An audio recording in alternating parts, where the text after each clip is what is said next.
ಇವತ್ತು ನಿಮಗೋಸ್ಕರ ವಿಶೇಷವಾದ ಸ್ಪೆಷಲ್ ಬೆಣ್ಣೆ ಮಸಾಲ ದೋಸೆಯ ರೆಸಿಪಿನ ನಾನು ನಿಮಗೆ ತೋರಿಸ್ತಾ ಇದ್ದೀನಿ. ಅರ್ಧ ಕೆಜಿ ದೋಸೆ ಹಾಕಿ ತಗೊಂಡಿದ್ದೀನಿ. ಮಂಗಳೂರು ಕುಸಕಿನ ನಾನು 1 ಮುಷ್ಟಿ, 2 ಮುಷ್ಟಿ, ಉದ್ದಿನ ಬೇಳೆ 50 ಗ್ರಾಮು, ಇದು 50 ಗ್ರಾಮು. ಅವಲಕ್ಕಿನ ಹಾಕ್ತಾ ಇದ್ದೀನಿ. ಅವಲಕ್ಕಿ ಅಷ್ಟೇ 2 ಮುಷ್ಟಿ. ಇದಕ್ಕೆ ಸ್ವಲ್ಪ ಮೆಂತೆ. ಇದನ್ನ ಹೆಚ್ಚು ಕಮ್ಮಿ ನಾವು 6 ರಿಂದ 7 ಗಂಟೆ ನೆನೆ ಹಾಕೊಬೇಕು. ಒಂದ್ಸಲ ಕೈ ಆಡಿಸ್ಬಿಟ್ಟು ನೀಟಾಗಿ ಈಗ ಒಂದು 5 ನಿಮಿಷ ಮುಂಚೆ ಸಾಕು, ಯಾಕಂದ್ರೆ ಅವಲಕ್ಕಿ ಏನು ತುಂಬಾ ಹೊತ್ತು ನೆನೆಯೋದು ಬೇಡ.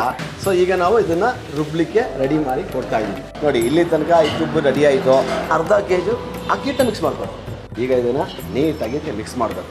ಒಂದೇ 1 ಸ್ಪೂನು ಮೈದಾ, ಸಕ್ಕರೆ, 1 ಟೀ ಸ್ಪೂನ್ ಉಪ್ಪು ಹಾಕ್ತಾ ಇದ್ದೀವಿ. ನೀರು ಹಾಕ್ಕೊತಾ ಇದ್ದೀವಿ. ಹಿಟ್ಟು ರೆಡಿ. ದೋಸೆ ಹಾಕಕ್ಕೆ ರೆಡಿಯಾಗಿದೆ. ಒಂದು ಬೆಣ್ಣೆ ದೋಸೆ, ಒಂದು ತುಪ್ಪದ ದೋಸೆ. ಬೆಣ್ಣೆ ದೋಸೆ ಮೇಲೆ ಸ್ವಲ್ಪ ತುಪ್ಪ ಹಾಕೊಂತೀವಿ. ಆಮೇಲೆ ತುಪ್ಪ ದೋಸೆ ಅಂತ ಕೇಳಲೇಬೇಡಿ.